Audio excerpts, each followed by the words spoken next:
Well, hey, someone's got a big one there, haven't they? Who's a lucky boy? Have you had too much coffee again?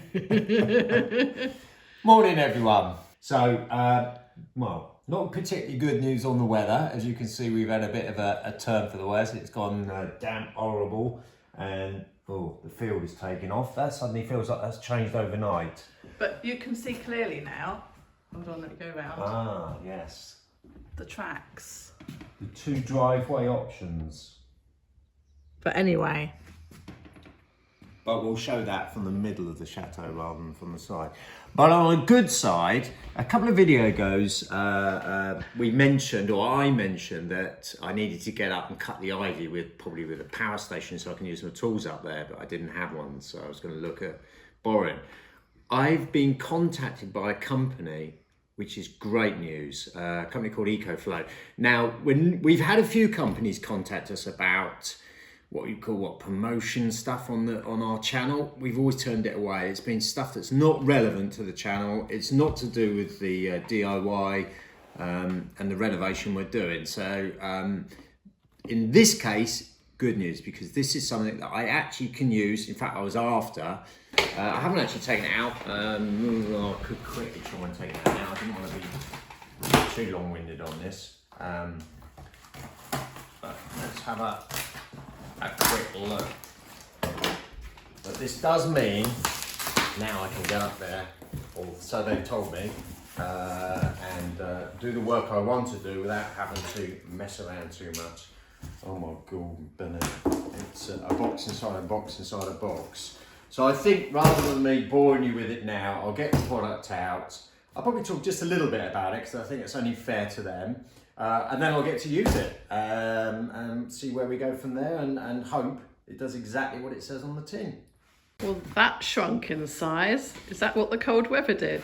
Cool, I'll tell you what, that took forever to get out. That was well packaged, I must admit. So let's have a look. So obviously it comes with, so you can plug it into your car to charge it. You can plug it into a solar panel, which they're sending to me as well, which would be very handy out in the garden. And obviously mains charge it. And then I've got, oh my God, I must have half a dozen units I can plug in, tools, etc. Ideal. So as I said, a company called EcoFlow, a big thank you to them. I mean, if there's other companies out there who want to send us products, we need a digger, we need a cherry picker, but no, great, joking aside. So what actually is that though?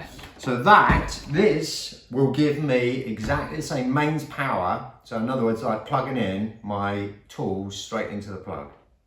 And one thing that I did read up on it is very good. It charges real quick. So even when it's run out, it's flat, I think it can 80% charge the whole battery again in, I think it's like an hour.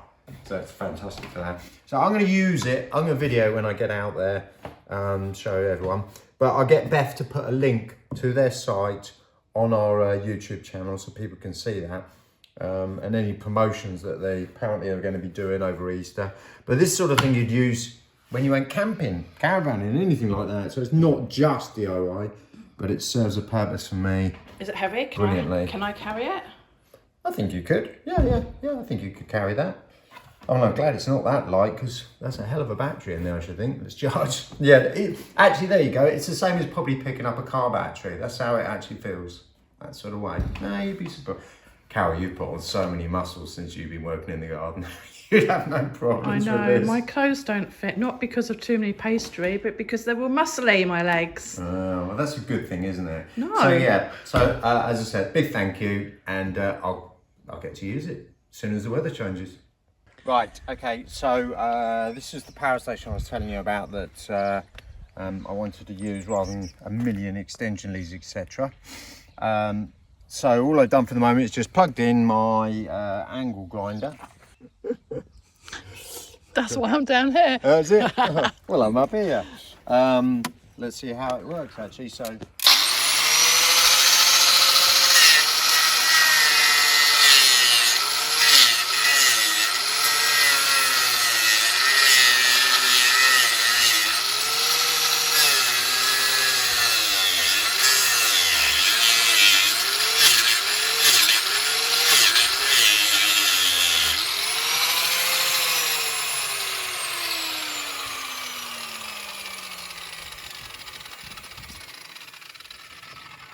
Well, apart from using a different blade, it's not the right blade, but I just wanted to see if it would actually do the power consumption. Actually, clearly it does. So that is the way to go. So I'll get a different blade on there, and yeah, fantastic. So we can now start eating away at this. Does that mean when we go glamping, which I really didn't agree to, we can take that and I can use my hairdryer? Glamping, doesn't that mean you get electricity? Well, I don't know, but I'm just asking, is there enough power to Yes. get my hair straighteners hot enough? If there's enough power to do this, then yeah, definitely. I mean, this is 850 watt, so yes, there would be enough. Yes, definitely. You can use them too. As you can see, it's still on 100%, so there's some good usage on that, which is great news. And the other thing, I feel like I'm doing my train spotting bit here, but the other thing is once it does go flat, it's an hour. I did read it is only 1 hour to put 80% charge back in yet. Off again. I think that's perfect. It really is. So without boring you, I'm going to crack on with this. All right? Crack on.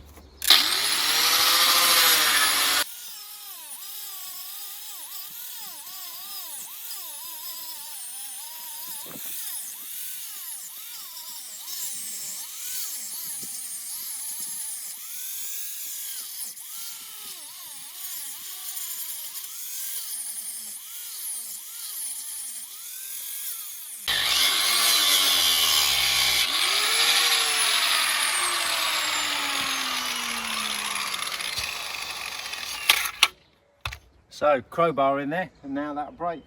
I just have to keep doing that. And pull the wall down too. No, definitely. Well, we won't go there, but no, it won't. Have you seen how much ivy, if I look at these two posts up here, how much higher the left one is?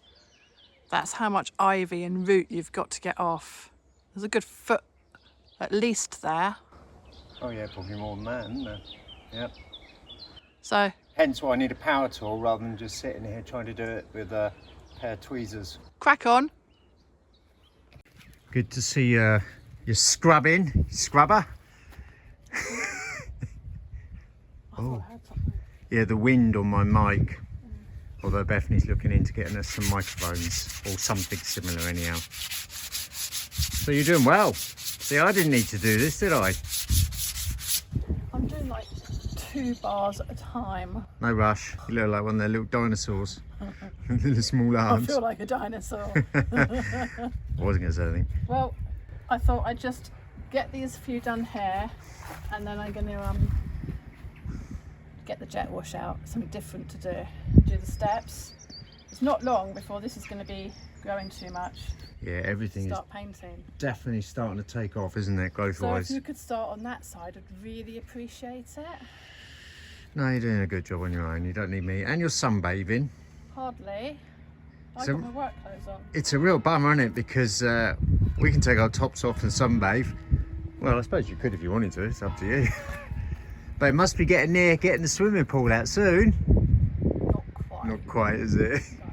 No. Right, I'm going to go and clear up the in the secret garden the remainder of those trees that came down and we've cut down, and then I might actually even think about mowing the lawn. But well done, darling. I think you're doing a great job on your own. You don't need me. Doing a better job than your actual grinder, isn't it? Probably. Well, it's better on my wrists Although as well. I'm using a lot of sandpaper. Yeah, well, that's the thing. I didn't keep swapping sandpaper all the- every time I had brand new sandpaper, it whipped it off. But you keep doing what you're doing.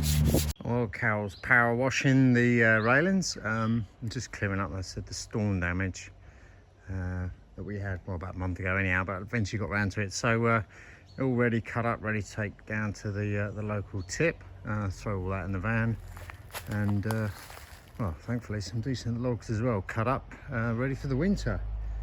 Although I hope that's a long way away yet, but as I said, just keep working in the garden for the moment before it all kicks in, and we can't really get out here then. Well, that was a good afternoon's work again, ivy picking. So Carol cleared this wall and she's got the grapevine pinned back nicely, so that should come out really good this year. And then we finished off clearing all the ivy, and in fact the worst bit was over here, which we've now completely cleared of this wall. So starting to see some progress. Still got lots more walls to do, but Rome wasn't built in a day, so if we just keep, as I said before, we work in the chateau in the morning, come out in the afternoon for the sunshine, and slowly keep digging at it, getting it out of the walls, getting back to the roots, and hopefully once we get on top of it, we can just manage it from there on. Well, Carol's now decided to get a lot of the flaky paint off. She's done some of the sand in the other side, which I'll go over and show you. See, she doesn't need me. But she's suddenly seen a lot of this is just flaky paint, so we're going to get rid of this. Smile! Horrible job, I guess. The weather's not nice, so just, yeah. And actually, while I've been thinking about it, while Carol's doing that, Carol mentioned this morning about the driveway options that we've done. So I'm just going to show everyone and see what they think. I've mentioned it a couple of times before, that this doorway into the salon is exactly in the middle of the chateau. So if I turn around, there's the options of our driveway. Now, not the problem, but the scenario is down the right hand side goes to the gate, and that will be the entrance out. I don't think we're getting any choice. One, the height of the field compared to the road, and there's already an access way there to go out onto the road. I think it will cause too many headaches trying to produce another gate and start messing around with the height of the field, etc., to go onto the road. So the two options we have, first one, the obvious one, straight down, but that isn't running at 90 degrees to the chateau, but I think for me it works anyhow. Carol's option then is to try and be at 90 degrees to the chateau and have a straight down to the end of the field, of which then at the bottom we turn, we swing right, and then come across to the gate. And there's a mix of it. We've had a few of our neighbours we've asked, and half are one way and half say go the other way. So I'll put it all out there, see what people think. What I will do is go down there and actually try and video looking up the drive, and then it will make it a bit more obvious to people maybe which one works. Right, so this is the direct route straight to the gate. So as you approach the chateau, I'm not going to run out there. Don't do running. But if I scroll in, perhaps. So there is option A. Right, so with the other option, perhaps we'll call it option B. We're running parallel to the main, well, not the main road, but the village road in. And then we'll come to, I don't know, must be only about 30-40 yards. And then we turn to go straight up to the chateau. I don't see a lot of difference. But we're more, like I said, at 90 degrees to the chateau, whereas the other side we're not. To me, this is more of a headache, but I'm not saying it's not the right choice. It still might be better to do this. I think it visually looks better looking the other way from the chateau backward, down to me, this route. But coming up to the chateau, the other thing that we totally not sure about is when we get to the chateau, we're umming and ahhing whether to take the road left or right. Originally right, and we've seen tracks that go up to the right hand side around the front of the park, as I've shown before, but I might prefer to take it straight up to the coach house, which is obviously where the cars will be kept, and people come to visit would park up there as well. So umming and ahhing. I think what I really need to do also is perhaps get a drone and do a drone shot and that might also give it away a little bit more. But there we go. Thought we'd just show you the two options that Carol was talking about this morning.